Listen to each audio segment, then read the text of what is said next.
Les amis, j'espère que vous allez bien et que tout se passe pour le mieux pour vous. Bon, de mon côté, la claque a été brutale hier, hein. La défaite contre le Barça, 3-1, et encore. Quand je dis 3-1, limite, je me dis, oh, ça va en vrai. En 3-1, c'est pas si méchant. Mais en vrai de vrai, les gars, le 3-1, 3-1, c'est pas un score hyper méchant en vrai de vrai. C'est le score que le Real met au Barça la dernière fois. Mais pourtant, c'est pas du tout les mêmes matchs, pour vous dire. Bref, aujourd'hui, à l'inverse de la dernière fois qui était une réaction-analyse du match, on revient sur de l'analyse grâce à vos questions posées sur Twitter de ce classico final de Supercoupe. Et on perd pas de temps parce qu'il y a beaucoup de questions. La première question, c'est y a-t-il enfin un déclic Xavi maintenant qu'il a gagné son premier trophée en tant qu'entraîneur du Barça? Moi, je pense que il y a des choses qui lui pesaient sur le dos. Un coach a besoin de confiance. Mais que dans des clubs comme le Real, le Barça, etc., bon, il s'appelle Xavi, donc forcément il y a peut-être un truc qui fait que le temps va lui être un peu plus laissé, et c'est bénéfique. Parce qu'un coach, c'est comme ça. Je veux dire, regardez Arteta avec Arsenal. Bah, ça, parfois ça demande du temps. Et Xavi, il a le soutien, je pense, des joueurs. Des mecs comme Dembélé ne seraient jamais revenus comme ils sont aujourd'hui s'ils n'étaient pas avec Xavi. Xavi, c'est le Barça. Hein, Xavi, c'est le Barça. Il y a une forme de famille qui existe et c'est important dans des clubs comme le Barça quand t'as un coach comme Xavi. Le problème, c'est que dernièrement, il lui fallait ce petit truc qui faisait que ça y est, ça s'instaurait vers l'avancée. Et je pense qu'aujourd'hui, ce trophée, qui n'est pas un trophée de fou, mais il joue une finale et cette fois, il la gagne. Et cette fois, il porte le trophée. Et tu sens que ce Barça, il y a quand même une avancée. Et donc, tu te laisses, je vais pas dire un peu plus le droit à l'erreur, mais en gagnant comme ça ne fait que aller vers l'avant pour un coach comme Xavi. Donc forcément, je pense que Xavi, c'est pas qu'il aura un déclic, c'est qu'il peut un peu plus être tranquille à mes yeux. Mais ça va vite le foot, hein. Il suffit que demain, en 3 performances, tu perds 3 points, 6 points ou 4 points, et que le débat reviendra. Mais c'est ça les immenses clubs, le Real, le Barça et tout. Comment positionnes-tu Araujo dans un classement de gros défenseurs? Araujo, c'est le défenseur qui a le potentiel d'être un très grand défenseur. Maintenant, qu'est-ce qui manque à Araujo? C'est pas le niveau visuel, c'est jusqu'à quel toit il peut performer à ce niveau-là et comment il portera son équipe défensivement dans les grandes échéances. Et les grandes échéances, ça passe par gagner une Liga et être top défenseur, ça passe par commencer à être au très haut niveau de Ligue des Champions, chose que le Barça, bon, cette année ne peut plus faire. Mais voilà, c'est quand tu verras un Araujo contre Liverpool, un Araujo contre City, un Araujo en Ligue des Champions, qui est là, qui porte, qui se trouve pas, qui n'est pas dans le...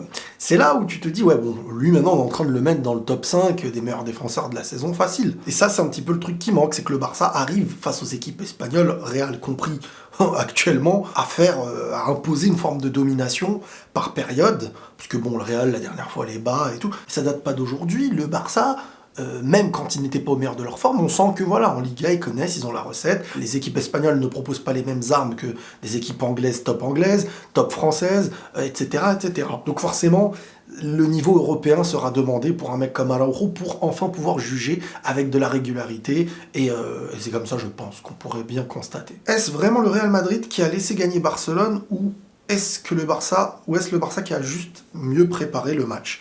Le Barça a tapé le Real. Maintenant, si on veut essayer d'expliquer les choses, oui, on n'a pas le meilleur Real, on n'a pas le meilleur visage. On a un Real dernièrement qui n'est pas au niveau, on a un Real avec des blessures, et on a un Barça qui dernièrement, sur les 2 derniers matchs, n'ont pas montré des plus belles choses, mais ils ont quand même pu être efficaces, su être efficaces. Et dans un match comme ça, écoutez, il y a tellement eu un fossé que c'est très compliqué de dire que c'est pas les deux. Qu'à la fois, c'est le Barça qui a mieux géré le match totalement, qui a mieux joué, qui a été plus fort, qui a eu... Tout a été meilleur du côté du Barça. Et de l'autre côté, t'as envie de dire, oui, mais le Real aussi n'a même pas essayé. On dirait qu'ils se sont vraiment couchés, quoi. Et que, comme je dis, ça s'explique par un manque d'équilibre, par beaucoup de choses. La Coupe du Roi est une priorité pour le Real. Si la Coupe du Roi est ta priorité, c'est que ta saison, elle est ratée. Donc, tu joues encore la Ligue des Champions, la Liga est encore prenable. T'es à 3 points du Barça, t'as juste perdu une finale de Supercoupe. Est-ce que quand City perd un match de coupe ou se fait éliminer, on se dit ça y est? Non. Donc maintenant, il faut aussi se remettre la tête sur les épaules. C'est une petite phase très mauvaise. Janvier, on a déjà connu ça avec le Real Madrid. La Coupe du Roi n'est pas la priorité. Maintenant, oui, l'avoir pourrait sauver la saison d'une saison blanche, mais quand t'es le Real et que t'as qu'une coupe, ta saison, que tu te fais sortir en Europe sans montrer un bon visage et ne pas gagner la Liga, on peut pas dire que t'as réussi ta saison. Tu réussis ta saison à partir du moment où tu prends soit la Liga, soit la Ligue des Champions. Pour moi, c'est aussi simple que ça. Est-ce que tu penses que le Real Madrid est sur le point de connaître une phase de transition difficile dans les années à venir, un peu comme le Barça ces dernières années, avec les départs, fin de carrière de joueurs? Bah non. Oui et non. Oui et non, parce que la transition, elle existe, et je vous le dis depuis longtemps. Quand je vous dis le Real gagne une Ligue des Champions dans sa phase de transition, ce qui lui permet en fin de compte d'avoir le droit un peu plus à l'erreur, c'est ce que je disais il y a quelques mois en arrière, c'est une réalité à mes yeux, c'est que ce Real Madrid est en transition. Je veux dire, il y a 3 ans en arrière, Vinicius n'était pas un joueur comme aujourd'hui. Militao n'était pas un joueur comme aujourd'hui. Donc il y a une suite de Ramos, il y a une suite de certains leaders techniques dans le sens où dans le fait de déstabiliser les adversaires sur qui on peut compter. Ça avance progressivement, on peut pas se mentir. Il y a des postes où oui c'est vrai, il va falloir se reconstruire, mais la transition du Real existe et elle se passe quand même plus que bien. Donc est-ce qu'ils vont vivre la même transition difficile que le Barça? Je pense pas, parce que Tchouaméni est arrivé après un Casemiro, t'as déjà beaucoup de défenseurs de haut niveau, t'as un gardien de haut niveau, t'as de la jeunesse qui grandit bien, t'as Valverde, t'as Camavinga, t'as Tchouaméni, t'as Rodrigo, t'as Vinicius, Militao, etc. Donc ça, c'est l'avenir. Peut-être Bellingham qui va arriver. Donc, et entre-temps, t'es tenant du titre de la Ligue des Champions et de la Liga. Donc ok, imaginons que tu fais une année blanche là. T'as déjà fait grandir des choses. Là où, par exemple, le Barça, l'année dernière et tout, tu te disais que... Enfin voilà, c'est 2 saisons en Europa League et tout. Tu sens que la transition a besoin de plus de temps parce que beaucoup de choses ont mal été gérées en interne. Et l'après Messi, il n'a pas été préparé. Tellement d'endroits où il n'y a pas eu de préparation. Donc, il faut aussi montrer et se rendre compte aussi du travail de Xavi qui permet de ressouder psychologiquement déjà le club, de faire renaître, on va dire, l'esprit familial du club et la confiance, et aussi, il y a des belles choses qui reviennent. Après, faut voir, je vous ai dit, attention, faut pas non plus s'endormir sur ce qui a été fait contre le Real, parce que le Real aussi, c'est parfois politiquement la porte qui vient et qui fait énormément plaisir à Xavi, etc., de montrer, ça y est, on est de retour. Ça a toujours été le Real qui permet de dire aux gens, on est de retour. Mais attention, le on est de retour, il passera par l'Europe, et aussi par la reconquête de la Liga. Ne penses-tu pas que Valverde aurait dû jouer milieu défensif à la place de Camavinga? Oh, ça dépend, ça. Après, les gars, après un match, oui, on refait le match, et c'est facile, hein. Valverde, en finale de Ligue des Champions, il joue à droite, il est passeur décisif contre Liverpool, waouh, truc, il nous a montré des matchs de fou à droite, au point même où je dis qu'il devenait le joueur à droite des matchs de très haut niveau, et il restera le joueur à droite des matchs de très haut niveau. C'est juste que là, bon, il y a plein d'explications possibles, à tort ou à raison, mais la reprise ne montre pas ce qu'un Valverde a fait avant la Coupe du Monde, par exemple. Donc il faut retrouver cet esprit, la machine, il faut la relancer. Voilà. C'est un esprit de relancer la machine, remettre de l'huile, et ce qu'on verra si ça prend ou si ça prend pas. Maintenant, ça peut être de plus en plus proche d'un petit début de crise si ça se passe mal. Genre si tu te fais éliminer de la Ligue des Champions, derrière t'es encore en train de perdre 3 points, et 3 points par là, là on peut dire que la crise est arrivée. Et donc là ça va discuter coach, et ça pourra mettre la pression au mercato. Ça c'est le point positif en cas de gros soucis. On revient sur Camavinga juste après. Pourquoi Vinicius dribble même quand il sait qu'il n'y aura pas de solution et on a beaucoup de chances de perdre le ballon? Parce que Vinicius et Benzema sont tout seuls au milieu de je ne sais pas combien de mecs. Sauf que Benzema vient parfois récupérer plus haut, donc on va dire on le sent un peu plus entouré, il vient combiner, il vient par... Mais Vinicius, il sert à quoi dans l'équipe? D'une équipe qui défend bas, le Real Madrid, Vinicius, c'est le seul joueur au club qui permet d'être bloc bas et de pouvoir être dangereux à la fois devant. Parce que contre Liverpool, rappelez-vous pas, dans ce match-là, à l'époque de Zidane, contre Liverpool, c'est quoi qui se passe? Il se passe que t'es là, tu défends bas et tu peux balancer. Quand Kroos il fait la passe à Vinicius, Vinicius est tout seul de son côté. C'est juste un exemple pour vous faire comprendre que Vinicius permet le jeu de contre-attaque, permet contre Chelsea, contre City, c'est celui il est excentré. Donc, alors oui, beaucoup de fois, il va être face à un, deux mecs. Parfois, il va passer un, mais le deuxième lui prend la balle. C'est comme contre Alonso. À un moment donné, il est là, boum, petit pont, mais il est encerclé de fou. Et Barcelone était très bien organisé parce que Barcelone a su marquer en plus le premier but, qui permet d'un Real qui n'était pas là pour aller presser haut, les forcer à sortir d'un bloc assez bas pour empêcher le Real d'être dans ses meilleures dispositions. Mais Vinicius se retrouve tout seul. Si Vinicius est entouré de 3-4 mecs, bah les deux mecs de son équipe se font marquer et il se retrouve plus facilement en confrontation 1 vs 1. Donc là, il peut faire plus de... C'est ingrat, c'est pour ça que je dis que c'est très ingrat de revenir sur Vinicius en disant « Oh, mais il dribble, tout. » Mais il est tout seul, donc ok, on se met dans la tête de Vinicius, contrôle, joue en retrait, mais il n'est plus Vinicius dans ce cas-là et son apport offensif sur sa capacité à déstabiliser n'est plus utile. Donc autant mettre Asensio alors à son poste, si vous voulez un mec qui ne tente pas. Vinicius, c'est celui qui est l'un des seuls, ou le seul. Donnez-moi un seul autre nom qui peut, par sa vitesse et sa capacité d'élimination en 1 contre 1, faire éliminer et libérer des espaces. Donc c'est juste que le problème, c'est que le Real a dû mettre ses porteurs de balles trop bas dans un match où normalement derrière les porteurs de balles qui peuvent se permettre d'être un petit peu plus haut pour être déjà au niveau du pressing plus facilement haut et d'avoir derrière eux Tchouaméni ou Casemiro par le passé. Donc forcément là t'étais très bas et t'étais pas dans tes meilleures dispositions. En plus d'une période où t'es pas en confiance, un Valverde qui ne pouvait pas prendre de vitesse, un Valverde qui n'a pas osé une seule percée de balle, une seule montée, Ils se sont fait tuer psychologiquement sur le terrain. Maintenant, Vinicius, je suis désolé, mais enlever Vinicius, là, le match, tu dis, mais il y a encore moins d'espoir. C'est tout. Donc, moi, Vinicius, je suis désolé, mais c'est cracher dans la soupe que de lui reprocher de parfois perdre des ballons dans sa capacité de dribble. Parce que c'est sûr, c'est grâce à cette capacité de dribble et de rater qui existe parfois que dans le match, tu mets des buts. Quand contre City, il laisse passer sa balle entre les jambes, que ça passe, bah oui, mais avant de faire ça, ça peut ne pas passer. Mais quand ça passe en Ligue des Champions, tu mets un but venu de l'espace qui vient te redonner un espoir qui n'était pas présent. Faut pas cracher dans la soupe. Le foot, c'est pas juste, faut pas tenter si t'es sûr de perdre la balle. C'est pas comme ça. Surtout quand ce joueur-là, le coach, l'équipe, elle sait qu'il est là pour tenter de déstabiliser. Et que sur 4 actions, il peut en perdre 3 des ballons. Parce que s'il réussit 4 actions sur 4 actions contre 2 défenseurs, là, on s'appelle plus Vinicius, on s'appelle Maradona. Donc voilà, faut aussi prendre en compte que chacun a un rôle. Vinicius, son rôle, c'est de tenter, retenter. Parce que quand il tente et que ça marche, il déstabilise et c'est très souvent une occasion de but. C'est bizarre de dire ça parce que c'était énorme, mais les exploits de la saison dernière ont caché des carences, notamment sur les latéraux et le deuxième attaquant. C'était d'ailleurs un peu ma question dans ta vidéo inoubliable.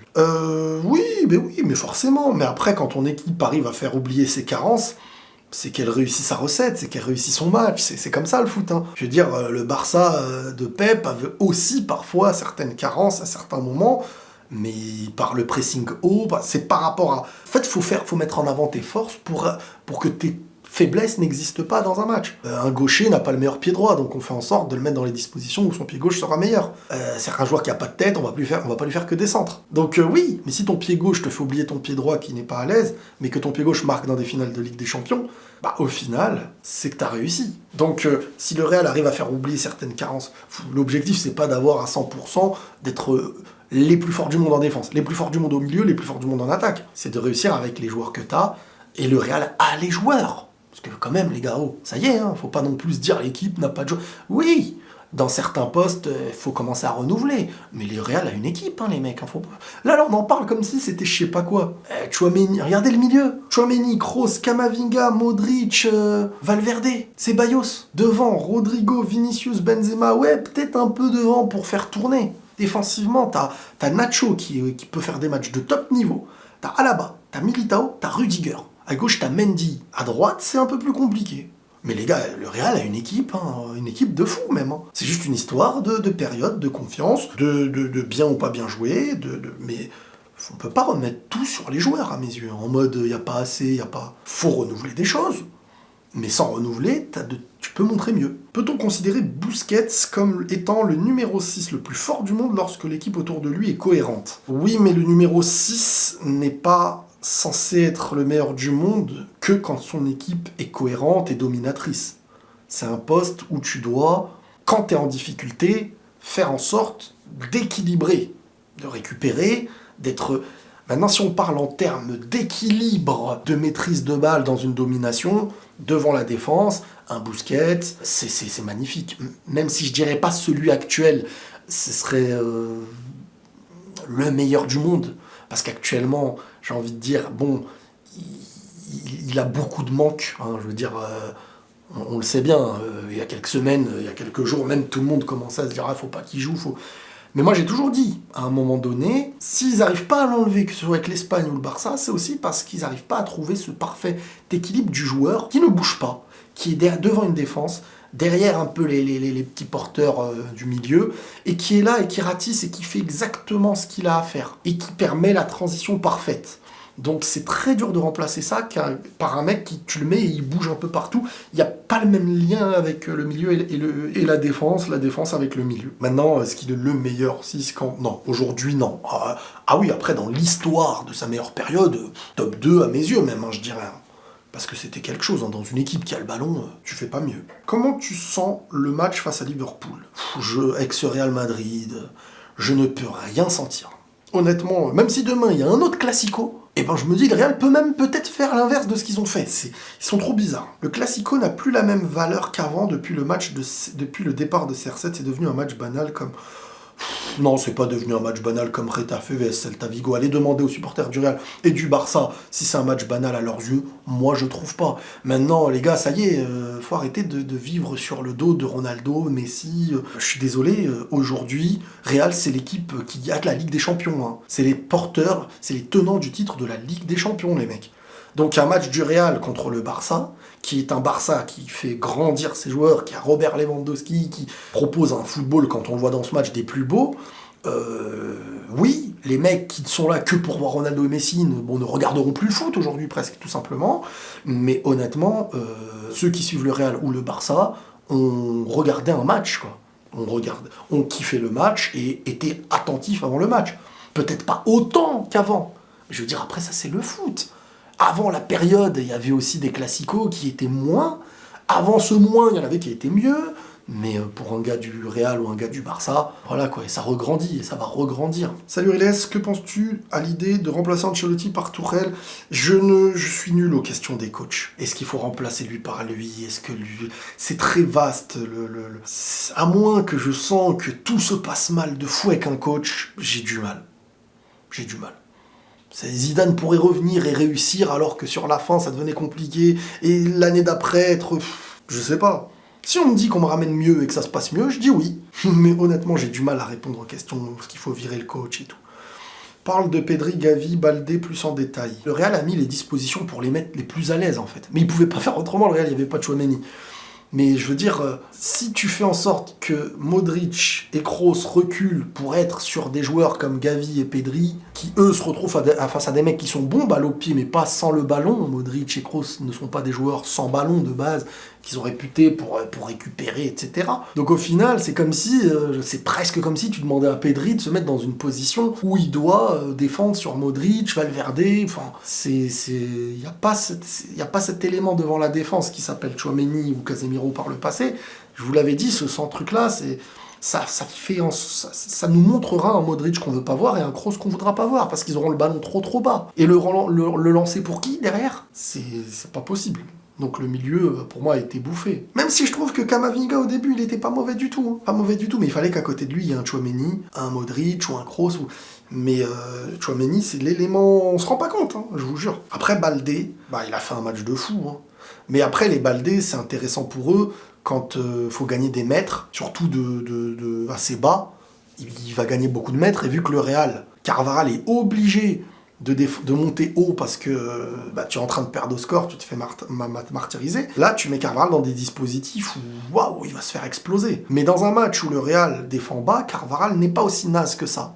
Carvajal, c'est quand il commence à se découvrir, commence à être en 1 contre 1, qu'il commence à y avoir beaucoup de mètres derrière lui. Mais dans un match focus où il s'est préparé, parce que lui aussi, j'ai l'impression qu'il a des problèmes, physiquement, s'il se gère pas dans son assiette à côté ou dans la fumette ou j'en sais rien, ça se ressent très vite sur le terrain, quoi. Alors que quand il est focus comme une finale de Ligue des Champions, Il te montre un match, jamais de la vie il se fait tuer comme il se fait tuer dans ce match-là. C'est ça aussi le problème. Mais bon, à un certain âge, plus la même motivation, peut-être ça tape des tapas, ça fume, j'en sais rien s'il fume ou pas.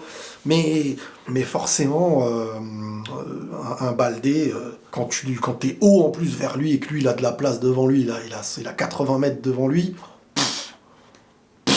qui pourrait potentiellement remplacer, doubler Carvajal, car pour moi, il n'est plus vraiment au niveau, et une saison avec Vasquez serait impossible. Ouais, bon, je suis d'accord.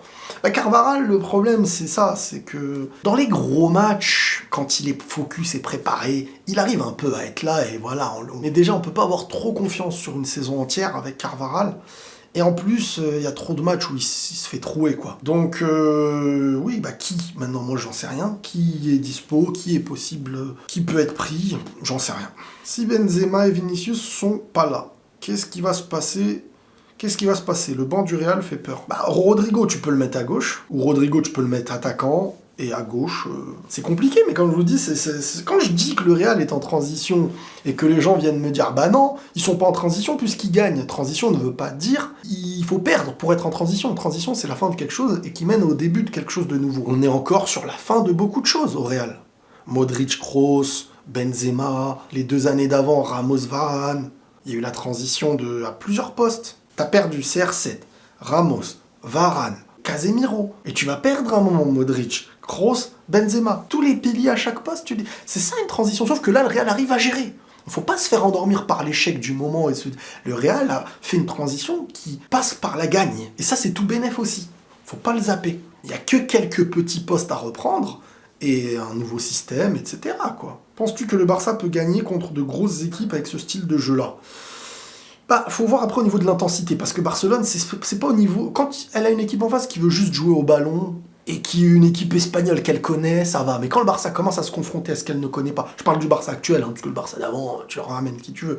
Ce Barça actuel nous a montré que voilà, ils savent jouer, ils savent parfois dominer, mais pour gagner au très haut niveau, ça suffit pas. En Espagne, contre des Espagnols, machin et tout, ça peut passer. Mais le Bayern... On l'a vu, ils font une bête de première mi-temps et tout. Alors oui, des fois il y a des détails qui vont pas dans leur sens, mais bizarrement ça va toujours pas dans leur sens. Et après contre l'Inter, et voilà. Donc faudra voir contre Manchester United, s'ils gardent leur forme, ça va être un match hyper intéressant en Europa League. Un match d'Europa League digne d'un match de Ligue des Champions, ça c'est beau. Maintenant, faut voir, faut laisser le temps à ce Barça de voir s'ils peuvent commencer à devenir des joueurs. Est-ce que les Pedri, Gavi, Baldé, tout peuvent gérer des matchs contre le Bayern, contre City? C'est là où ça se mesure. Pourquoi les gens traitent la mauvaise passe du Real Madrid comme si l'équipe est médiocre toute la saison? Nous avons vécu cela tellement de fois. Surtout que le début de saison, il ne faut pas oublier que le Real était dans un record de matchs sans perdre, de victoires, enfin pas loin d'un record et tout. Hein. Faut voir s'ils arriveront à revenir, tout simplement. Après, la pression en Liga est plus grande que l'année dernière, et il faut voir comment ils vont gérer ça. Est-ce que le Barça ne serait pas le seul club qui pourrait battre le Real Madrid dans une finale de Ligue des Champions si cela arrive un jour? Aujourd'hui, je ferai pas le parallèle entre la finale de Supercoupe et une finale de Ligue des Champions. Je pense qu'un Carvajal ne serait pas à tel niveau, et si le Real est au complet, je pense que défensivement, il serait plus solide, et beaucoup plus, on aurait une équipe beaucoup plus préparée. Enfin, je veux dire, c'est comme si on comparait le Real, là, qui jouait contre Villarreal, qui a perdu contre Villarreal. Si tu me fais un Real-Villarreal en Ligue des Champions, je pense pas que le Real se fait marbrer par Villarreal de la même manière. Tu te prépares pas pour le match de la même façon. En tout cas, moi, c'est ma manière de croire. Maintenant, oui, le Real peut perdre en finale contre le Barça en Ligue des Champions. Ils se connaissent, et peut-être que ça va jouer. Mais c'est pas le même Real qu'on verrait en Ligue des Champions. Ça, on pourra pas me le mettre dans la tête. Croire qu'on verrait un Real comme ça en finale de Ligue des Champions, jamais de la vie. Jamais de la vie. Ce serait un Real déjà beaucoup plus vicieux, un Real beaucoup plus patient.